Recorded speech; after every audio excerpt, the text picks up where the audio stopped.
empty the chamber on them. And how do you do that? First 6 seconds, 8 point beat, everything you got. Everything you got. Turn that shit up. Let's go. Welcome to the Morning Scoop World Order. It is Thursday, the 25th. We are 8 days away from the Notre Dame game. I can't believe it's here. I'm so excited that it's here. We're going to talk about three guys in one position group that really stood out in training camp. Some guys that maybe we weren't expecting, some guys that are having some huge bounce backs, and a Swiss Army knife of a player who really has stood out and has been a great player for us and under the radar kids. So with that being said, as always, we appreciate you guys so much. Please subscribe to the channel. It means a ton to us when you guys do that. It really helps our videos take off. Like the channel. Comment, who is the guy who's going to come out of nowhere this year and be a star? He could either be a high-level starter, maybe an all Big Ten guy. Who is that Jackson Smith-Njigba, that CJ Stroud, the guy that maybe hasn't played a lot or if at all, and all of a sudden is going to be the guy that takes us to the next level? There's a lot of spots on defense, a lot of candidates on defense for that. There's some interior offensive line guys that are candidates for that. But I want to hear it from you. Leave it in the comments below. As always, those help us so much when you put the big comments in because people find the video. YouTube notices that it really is enjoyed by you guys. So that really helps us. Thank you so much. With that being said, I'm going to bring in my friend Nevadabuck. Nevada, how are you? Doing great. 8 days to Notre Dame, and guys making big moves in fall camp right now, and shaking up the depth chart a little bit for playing time. Maybe not with the ones, but definitely the twos are moving around, and lots of excitement around the Woody Hayes right now. Yeah, I'm gonna get right into it. Lathan Ransom is a kid, suffered a severe fracture in the Rose Bowl. Carted off, traumatic experience. Did not play at a very high level as a sophomore. For whatever reason, as a freshman, he was really good. I still have high hopes for him. He's a great kid. He's a kid that really, again, it's a great shot. Has that look in his eye of a guy that really wants to be a great player. Tell me a little bit about what you've heard about Lathan. We're running 3 safeties now, so that doesn't hurt his utility and his value. But what have you heard about Lathan Ransom during fall camp, and how can he impact our season this year? Well, if you remember back when Lathan was a freshman, I was one of the first guys talking about him and how he was, getting some run, and he got some run in some deep games, in some big games when they mattered, when he hadn't really seen a lot of playing time up until then. And I just thought he played at a very, very high level. Last year, he was really a victim of the confusion and the scheme. And, it wasn't so much, he had that catastrophic injury in the Rose Bowl, but he was a guy that just was kind of a guy without a position. They weren't sure what they wanted to do with him. They kept kind of flopping him between about 3 spots. They never really put him in a position to maximize what he does do so well, which is cover, be able to cover the guys out of the backfield and defend and actually stick it in there, nose in there against the run with equal aplomb. And they just couldn't figure out what to do with him. So I think last year was kind of a tough year for him, but boy, he's been good this year, and they've had him all over the field. They like him in that slot corner kind of, the hybrid safety type of role. He can play safety, he can play corner, he can come in the nickel. I mean, he can do so many things for Ohio State that they just keep. I think a lot of people have written him off because of the injury and thought that other guys were kind of going past him. But Lathan's really a guy who's been coming on strong. Started out fall camp a little bit slow, but the last couple of weeks of fall camp, he's just been tremendous and definitely pushing for playing time, real serious playing time when we kick it off against Notre Dame. Yeah, I really have high hopes for him. I know I've talked to people inside the Woody Hayes that were upset a couple years ago that he wasn't playing more. And it was interesting because the name that was mentioned that was playing over him was Marcus Williamson, who just got into some legal problems. And, my guy in the Woody Hayes was like, I can't believe that Lathan Ransom isn't playing over this guy. But it was, it was a prophecy. I mean, Marcus turned out to not be a very good player. And Lathan Ransom, I think, has a lot of upside. And based on what Jim Knowles, I mean, that's the thing about these guys that might not have had a great sophomore year. When you switch out coordinators and you switch out your position coach, you have a blank slate. These guys are going to evaluate you based on what you put on from the moment they get there forward. Nothing in the past. If you had a bad pass matters. And I think he's really taken advantage of the fresh start, and a lot of credit to him for rehabbing a very tough injury. He's back. There's no way humanly possible that he is at full strength. I think that it's going to take a year for all that to heal up, but he's playing and he's productive, and they haven't been having to hold him out. So, I hope that his health continues to maintain where it's at, and it'll be interesting to see how much we can get out of him. Coming off that injury is in January, so I mean it's not that long ago, and if he'll be even better next year potentially. Another guy, this is a kid. He's been named to basically every All-American team that's come out in the preseason as a tackle. He was named to ESPN All-American today, AP All-American yesterday in terms of preseason. He was a guard last year. So to be a preseason All-American tackle when you've never started a game at tackle is something that's pretty special. But I think given his talent level and his recruiting rating, I think it's the projection that most sports writers are making right now.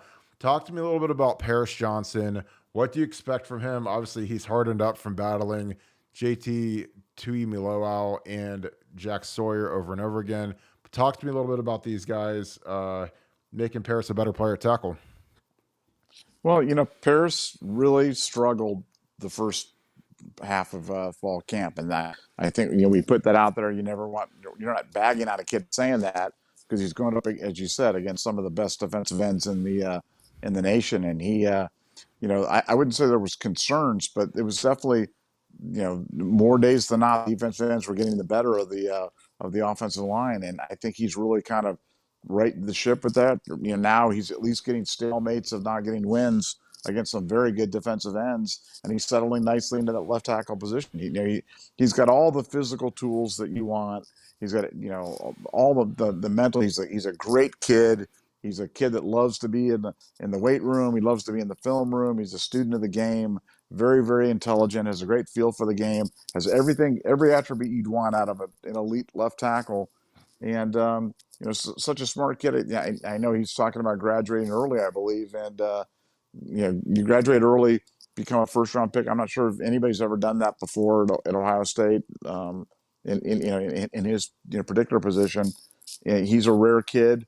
I'm going to enjoy every minute while he's here, but I do think people are going to have to expect some growing pains because the offensive line is. He's playing next to a guy who hasn't played a lot in that spot and it's been moved around, and they're going to have their hands full against some very, very good, defensive lines right off the bat against Notre Dame. So I think people cannot expect perfection, but I think he's going to have a great year, and I think his fall camp has definitely made him battle ready for the Notre Dame game and for the Big Ten season. Yeah, and I think, if you're a guy like Paris who's going to be the first guy scouts are going to take notice of, on the field because of how he looks and how physically imposing and impressive the kid is. He's 6'7". I think the best matchup in the Notre Dame Ohio State game is going to be him versus Isaiah Falsky because he is a legitimate first-round defensive end for Notre Dame. He's a guy that would start for us. He's that good. And they don't really have anyone else like him. And I honestly think he's the best pass rusher we're going to see all year.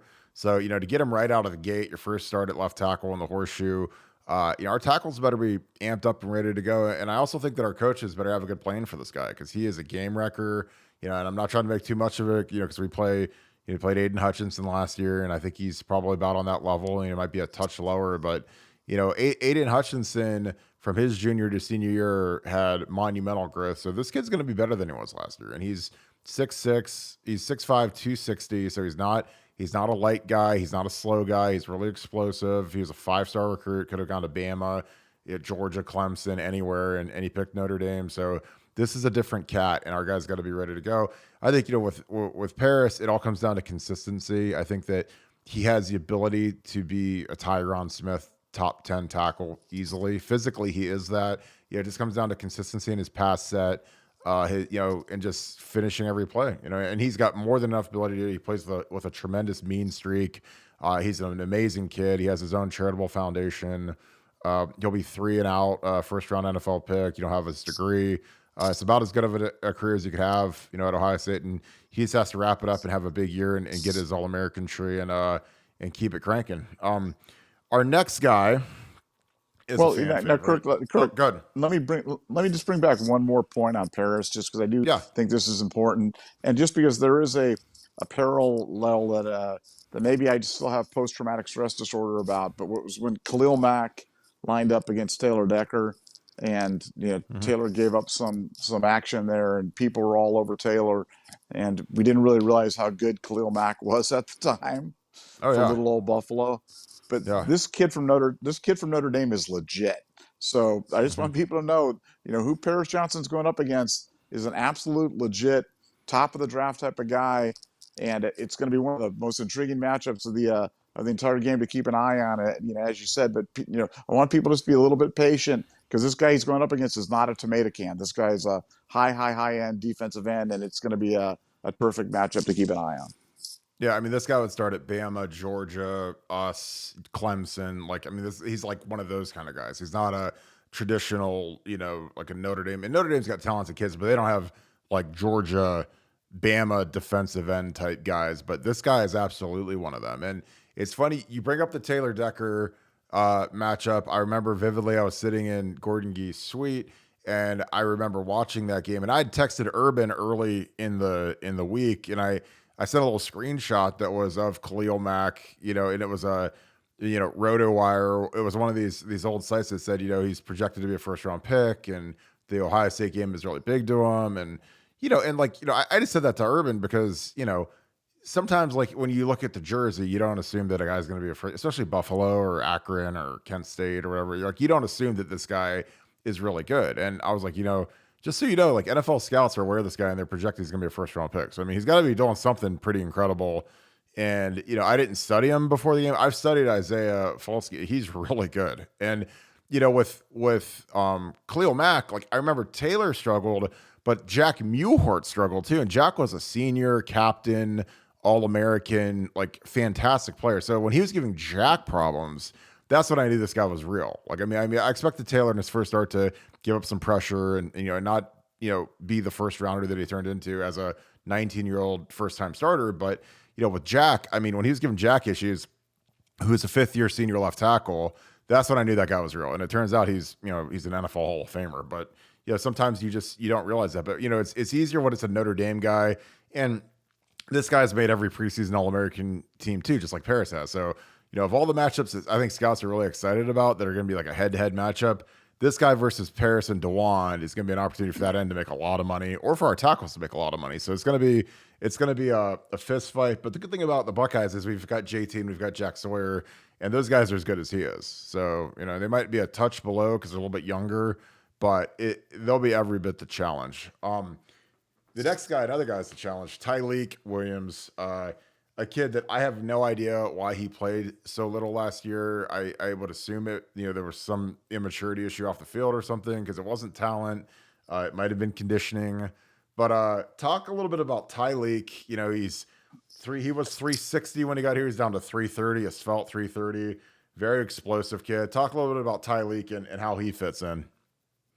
Well, Tyleik, as you said, he wasn't a dependable kid last year, and when the coaches can't depend on you, on or off the field to be able to deliver that maximum effort, your playing time suffers, and I think that's typical with a lot of big guys. It's typical with a lot of freshmen, and he's really turned it around. He's really dedicated himself to a healthy diet, a more cardio heavy workout regimen.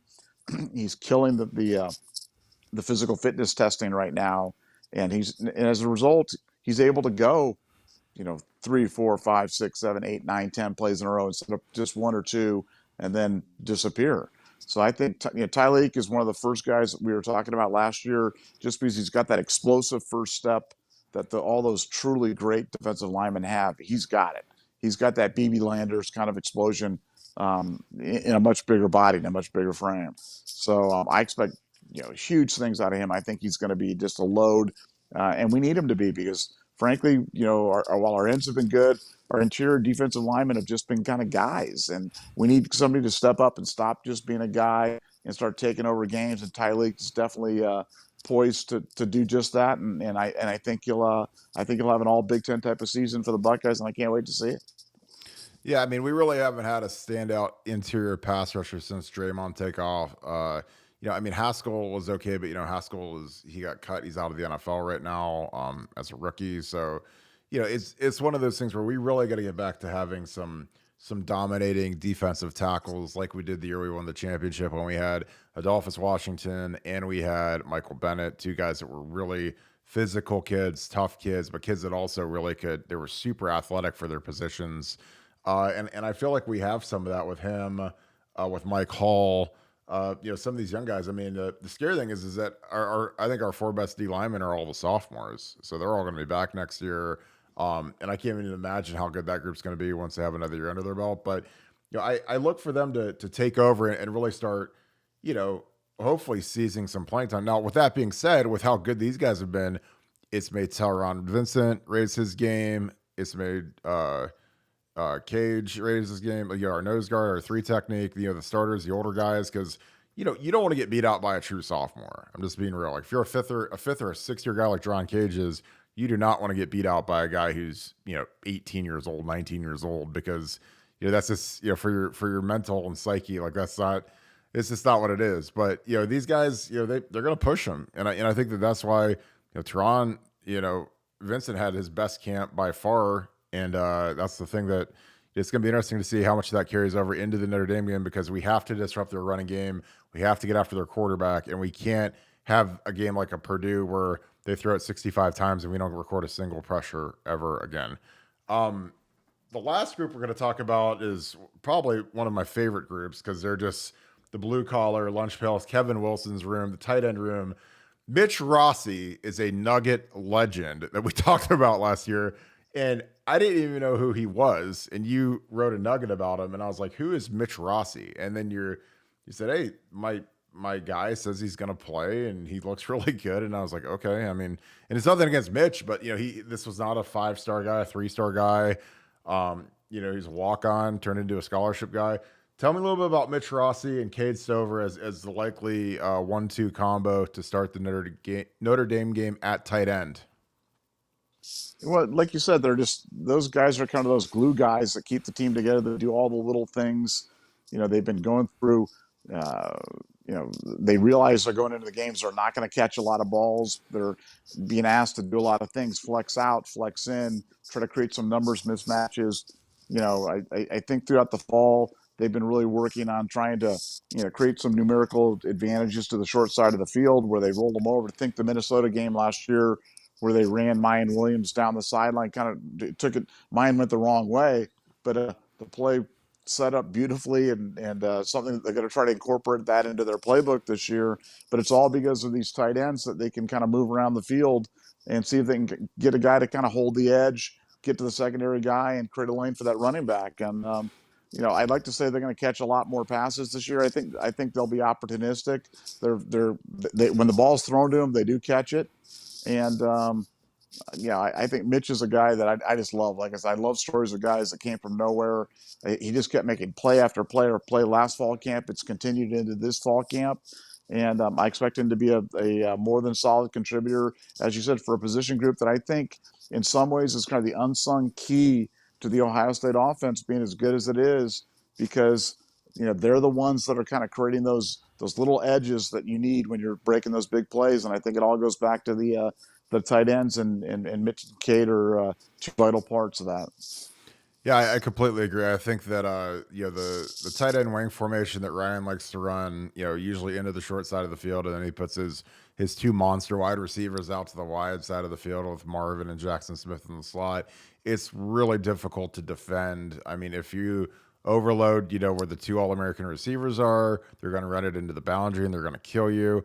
If you try to help out on the receivers, you're going to be short to the short side.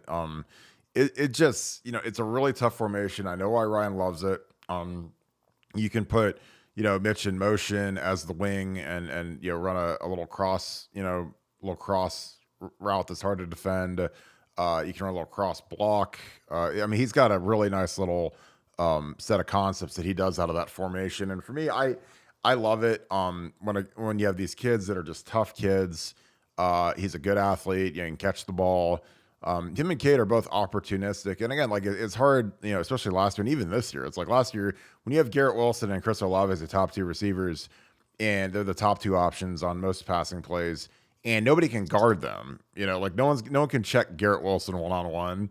I mean, he's going to be open. So he's just going to throw him the ball, and then you're on to the next play. So it's like, he's not really getting down to the third guy real often, which is usually, either, last year was Jackson Smith and Jigba, for God's sakes. And, you're just not going to be looking at the tight ends very often. And it's a shame because I think Cade can really catch the ball. I think he's an NFL tight end. He's a guy that could play 10, 15 years in the league as a utility guy that can play tight end, fullback, and be a great special teams player, like a great rundown on kickoff, be on punt return, because he's got that linebacker background. I mean, he's a guy that could, with his utility, he could really make it in the NFL and do a lot of things for good teams. And there's a lot of guys that are like that. Not every tight end is Darren Waller or Travis Kelce or, these guys that catch 100 passes and they never play special teams. Like usually the second and third tight end on the roster, the guys that are active on game day, they're special teams guys and they're blockers, and I think Cade could fit that mold in a tremendous way just because of his linebacker background and his defensive background and mentality. So I'm excited about this room. I think that there's a lot of upside, and we didn't even talk about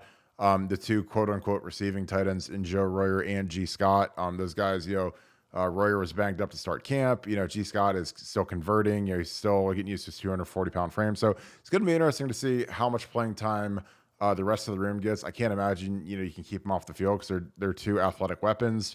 But you never know. I mean, with the amount of talent you have at Ohio State, you have to fight for every single snap if you're one of these skill guys because, you got to get Mining the ball, you got to Trey the ball, you got to get the tight ends, you got your incredible receiving core. So a lot of mouths to feed. It's a good problem to have. It's better than no mouths to feed, but it's going to be interesting. Anything to wrap this thing up, Nevada? This was another good one. Appreciate your time. Anything to wrap this one up? Yeah, just say for Notre Dame, watch when Notre Dame kicks to Ohio State, either punts or kickoffs, because Ohio State's really making a concerted effort to try to bring one of those back all the way. I know, teams like to say that, but Ohio State's got some unique things that they're doing with that, and some unique players back there, that can really do some big things on kick returns. And I expect to see a kick return maybe break open this Ohio State Notre Dame game, and just a little something to think about. Yeah, I love that, especially with Emeka Egbuka as our likely lead return. So with that being said, I'm going to wrap this thing up. As always, we appreciate you guys. This has been another great episode. Comment, who is your breakout player? Who is the guy that you need to see on the field? There's some guys that are really, really high odds candidates, like Jack Sawyer, JT. Is it Tyleik? Is it Chip Trainum? There's some guys, Lathan Ransom, some guys that aren't projected starters, could turn into Big Ten guys, turn into All-American types. We see it every year. We saw it with CJ and Jackson last year. Obviously, they were starters. Trey Henderson started the year off as the number 3 running back, then broke the freshman rushing record. So who is that next star for Ohio State? Leave that in the comments. As always, thank you, Buckeye Nation. If you love this content, if you love interacting with us, leave us a like, subscribe to the channel. If you want to be a part of the best community in the Ohio State football sphere, BuckeyeScoop.com is your place. I am on it all the time. The great Bill Green is on it all the time. We are doing a podcast with him right after this. It'll be up today. Nevadabuck bringing the insight. The Oracle bringing expansion news. The Technician, another Nevadabuck type insider. We have some great insiders right now. It's all going on the Scoop. So appreciate you guys as always. Thank you so much, Buckeye Nation. Thank you, Scoop family. You guys have a great rest of your day. Go Bucks.